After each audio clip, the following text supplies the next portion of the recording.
to the, I don't need to go. And I don't need anything, I'm living on the road. Well, I'll take the wind and the sky, the cold rain on my skin.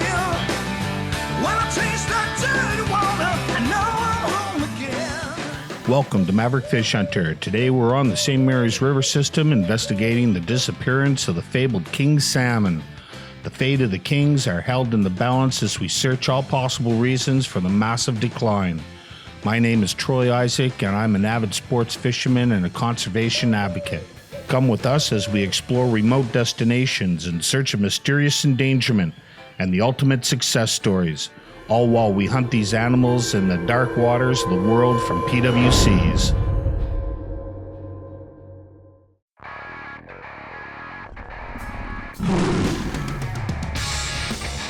We're here in Sault Ste. Marie, leaving Bellevue Marina, getting out on the strait, a little morning fog to contend with, hitting the fishing grounds. This is the St. Mary's Rapids area.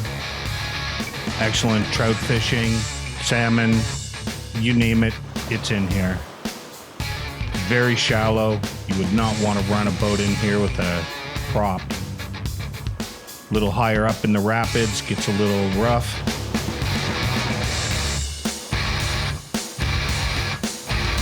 Red markers indicate the channel for shipping. We're into something almost right away. Nice trout, rainbow, steelhead. The difference between rainbow and steelhead is only where they're from. Steelheads generally larger lakes, rainbows usually from rivers, streams. Different diet, I would think. That is a nice rainbow. See the green, black spots on the back, pink, red down the sides, and silver on the belly. It's a beautiful, beautiful fish. Just a work of art, really.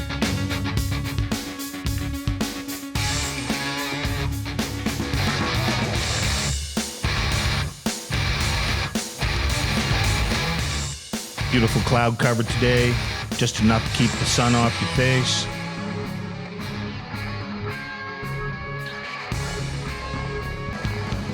You see the motion of the rods on the Maverick handlebar bracket.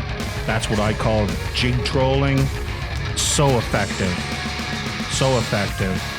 One of the Maverick bags we use to carry tackle, cameras, gloves, hats, sunglasses, you name it, it's there.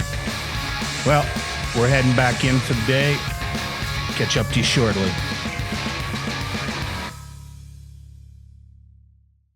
Chris, what role do you guys play in the enforcement division of the MNR? So, as a conservation officer with the Ministry of Natural Resources and Forestry, I provide law enforcement services for the Ministry of Natural Resources. So, the MNR itself administers over 27 different pieces of legislation, so everything from fisheries to wildlife to aggregates to forestry. So, we provide law enforcement services underneath that legislation. While you guys are out on patrol on the water, if you run across somebody that is breaking the law as far as the fishery is concerned, what enforcement means can you use to prosecute or detain this person? So it's all going to come back to the circumstances behind what the person is doing. So it could result in something as simple as a warning or education. And that might curtail or curb that action from taking place in the future. Then we also have Part 1 offense notices, or tickets, as some people might say. And if you feel that that's gonna, if the activity that or the act that the person is committing warrants a ticket, then we may issue the person that.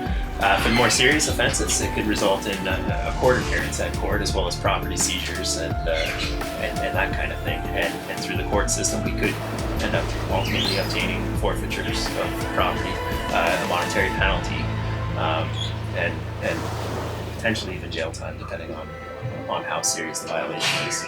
Gill nets that are used in Canadian waters, are they required to have any kind of identification on them? Yeah, every net needs to be marked. You need to be able to identify who the net belongs to. So whether it's a license number, the fisher's name or that kind of thing, and it's going to be set out in that fisher's commercial license conditions. And they're supposed to be marked in a particular way. I have to assume that these nets that were found were not marked. Some of the nets were marked, yeah. But some of them, again, they've been left in the water for an extended period of time, so Lake Superior will do its course on them, and maybe they end up being not marked when we come across them. So. Find very many nets up there? Is that something that is common? We do have a commercial fishery on Lake Superior as well as Lake Huron, at Lake Erie, Lake Ontario. It's across Great Lakes, so I wouldn't say that it's common to come across nets, but you do on occasion. In the local news, there has been some gill nets that were found on Lake Superior. Could you tell us a little bit about what the circumstances of that situation was? Well, since November 2014, we've come across approximately 12 occurrences of lost and or abandoned gill nets on Lake Superior, as well as the North Channel of Lake Huron. 6 of those cases turned up no leads. They've basically been dead in the water, essentially, and the other 6 remain active investigations, which I can't really speak to the details of. Is that something that is that something that's typical, that situation of gill nests? Did that happen in 2016 and 15 as well? Like the lost, so all those occurrences have taken place since November 2014. So throughout the year, spread through the years. I see. Was that happening before 2014? Is this? I can't speak to that because I wasn't here pre-2014. So all right. Okay. I've only been here since 2014. So. Gotcha. Okay. Have any of the cases been resolved?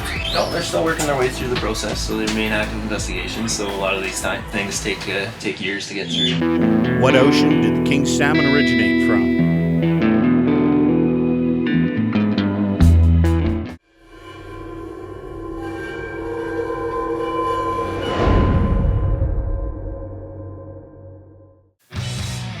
Back on St. Mary's Rapids, we're into another trout. Yes, sir, another trout.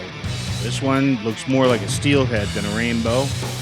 Again, you'll remember that's really the same species, just a different environment. Water's pretty clear for late fall. Hello. Bottom is beautiful here, perfect for spawn. In the net he goes. Not a bad steelhead. They come in here in the spring and the fall. They'll come in to spawn. They'll come in to follow the salmon spawning, raiding parties on their eggs and hatches.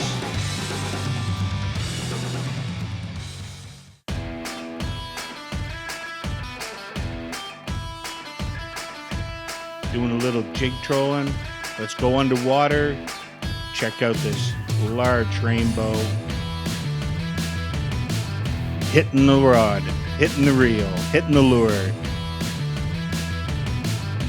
Very nice steelhead. Beauty. A lot of people, this would be a once-in-a-lifetime steelhead. Just gorgeous. We're using a GTX Sea-Doo 155, 2007. Beautiful underwater shot.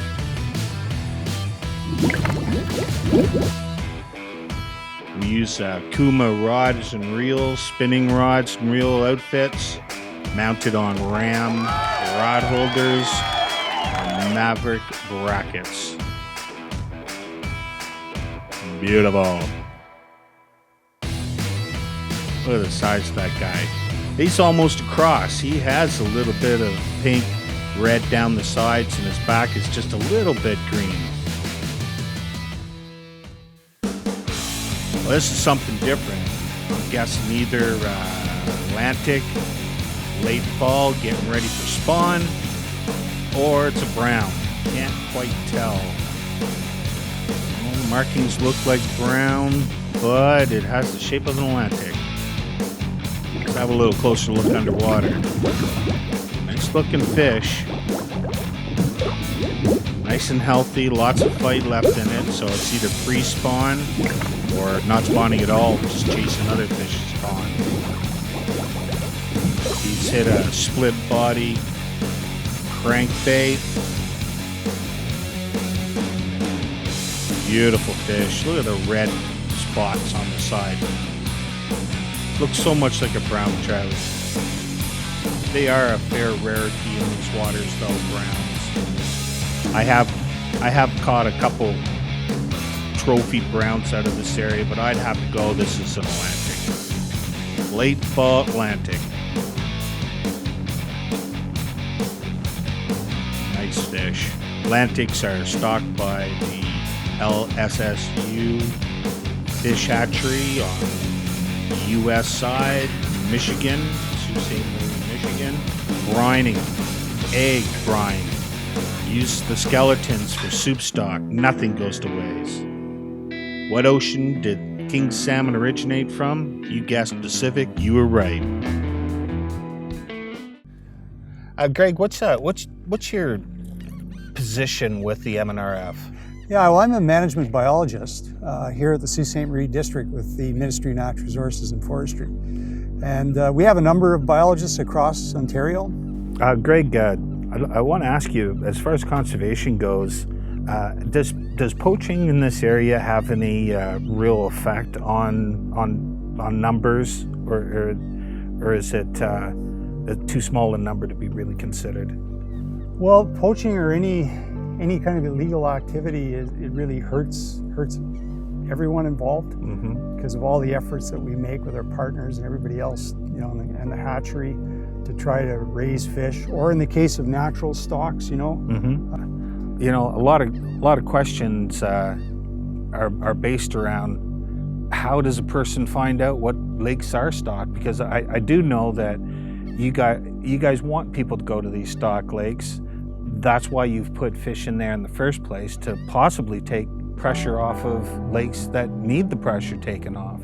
So how does a fisherman go into an area and find out what lake he should actually be going to?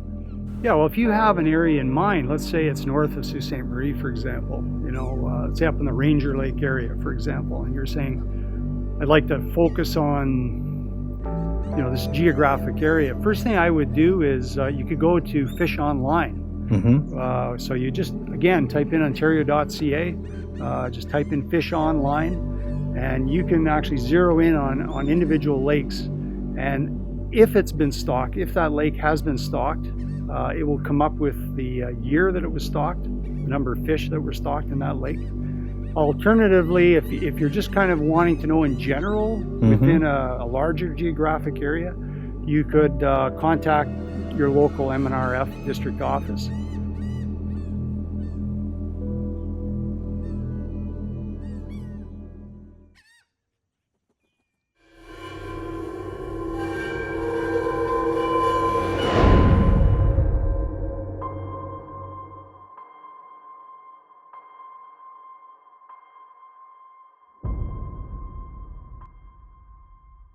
Paul, what are some of the species that are bred here? Well, we have rainbow trout, we have brown trout, and we have lake trout. But within those, and we have some brook trout as well. Within those species, we have several different strains. So we have actually 5 strains of lake trout that we breed here. So now we're in the egg room. Yeah. So the white eggs are actually the eggs that have passed away. Egg stage, if you look really close, you can see eyes. So we have fish food's made out of a lot of different things. So it's made out of fish meal, bone meal, feather meal, you know, and all that stuff is made. It's made like the same way that you make a chicken pellet or a rabbit pellet. And then after they make the pellet, they spray it with fish oil, and that raises the protein content. So it's very efficient. The fish convert the food very, very well. So this is our broodstock room, and some people wonder why it's so dark in here. It's dark because, of course, these lake trout are living at like 60 feet. So there's not a lot of light down there, so we try to keep the lights dim to try and keep them calm. They don't like a lot of light. So these are, actually these are browns. So these are Ganny Browns in here, and they love to jump, and that's why we have the screens on.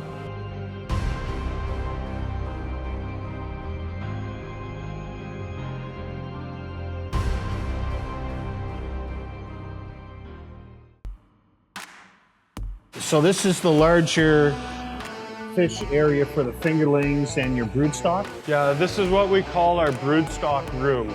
So all our adult broodstock are held in this room. Ryan, what are we looking at here? These are absolutely gorgeous fish. Yeah, Troy, these are Iroquois Bay strain lake trout. These fish originate in Lake Huron.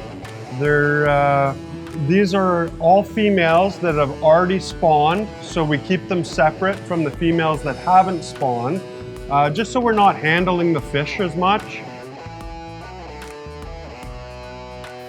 Fish stocking improves recreational fishing by rearing and releasing popular sport fish like walleye, salmon, and trout. Stocking the lakes and rivers popular with anglers, repopulating overfished lakes and rivers, supplying community fish hatcheries. Fish stocking also protects and rebuilds fish populations, including species at risk. For example, the program is helping to return Atlantic salmon to Lake Ontario. Which species of Pacific salmon grows to be the largest?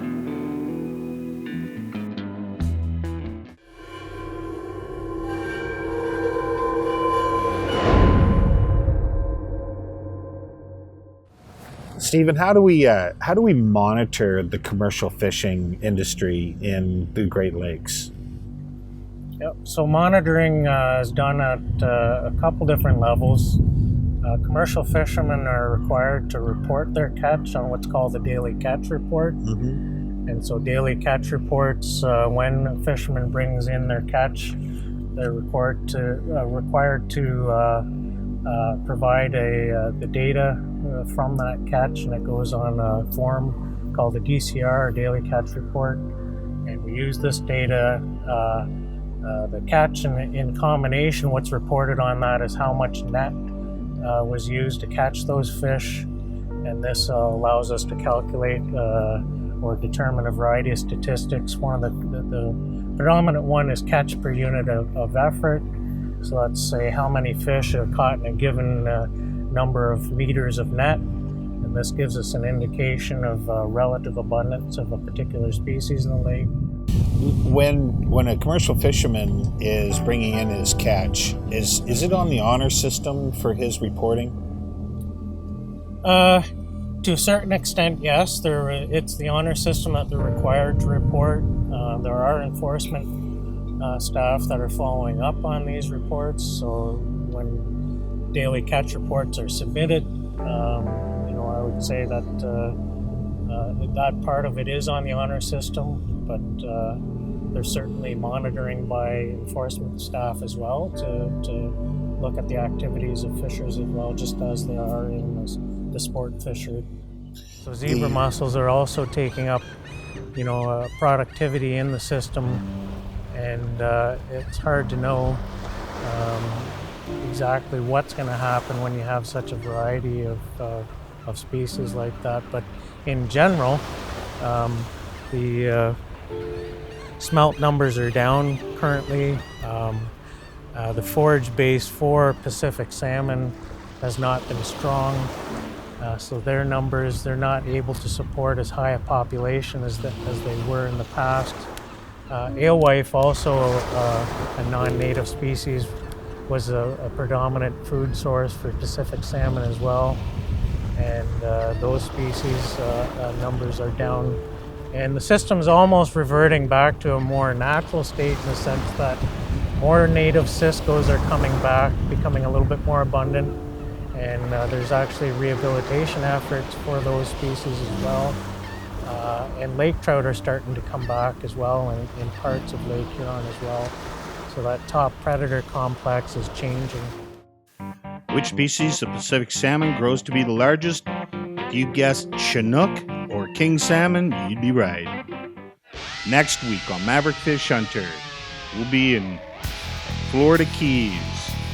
fishing.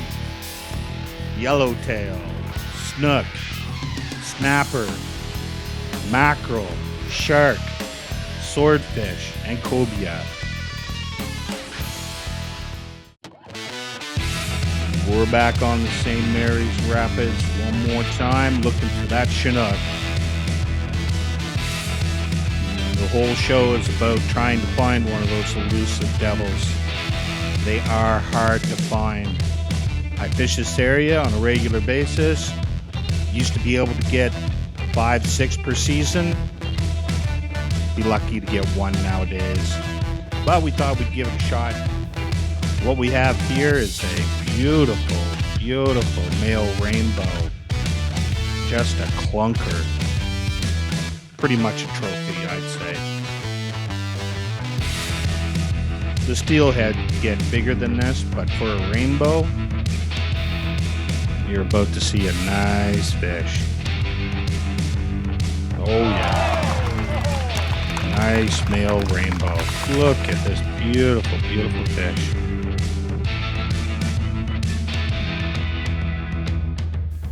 See the white tips on the fins? That's when you know you've got a large, mature rainbow.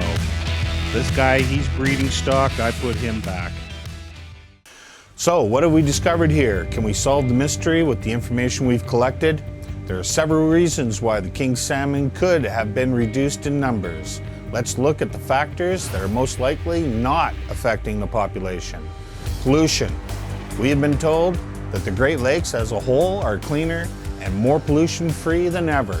Logic would dictate that if pollution wasn't a factor 20 years ago, it shouldn't be one now.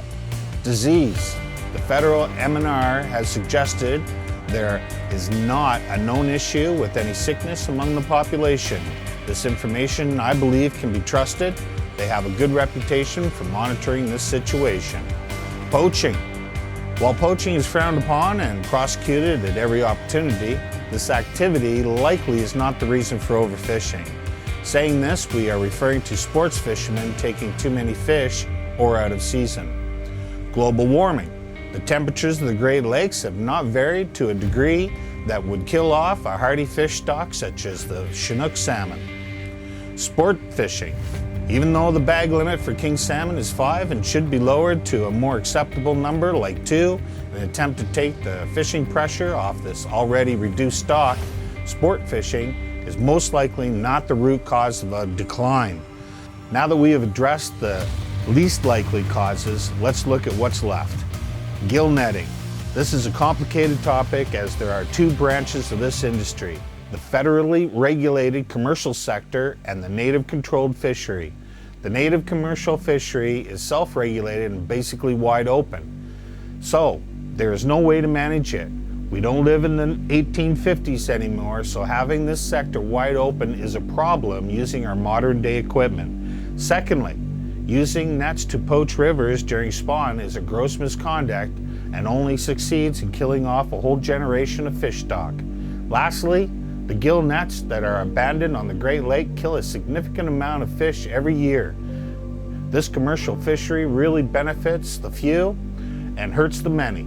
Possibly we should be looking at outlawing gill nets on the Great Lakes and leave the fish to the mass population that generates millions of dollars in economic growth each and every year in ecotourism. However, without native cooperation, this effort would be useless and maybe why it's not pursued. Lastly, and most affected, is reduced food stocks. This is a fact.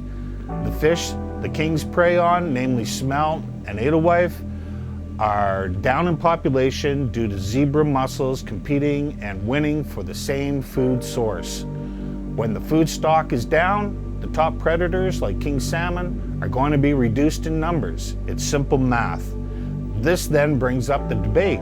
Should we allow the wholesale netting of smelt while they are spawning in our rivers? Does this practice make sense anymore? Maybe it's time to think about stopping this practice for the benefit of the many. So, in conclusion, it's possible that we have found the problem for the reduced numbers of Chinook salmon in the Great Lakes. Commercial gill nets and the invasion of zebra mussels solutions.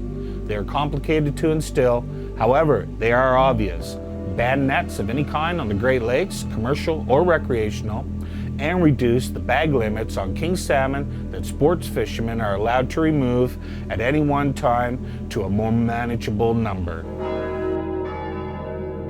Thanks for coming out in the water with Maverick Fish Hunter. We'll see you next time. Tight lines, keep your eyes open.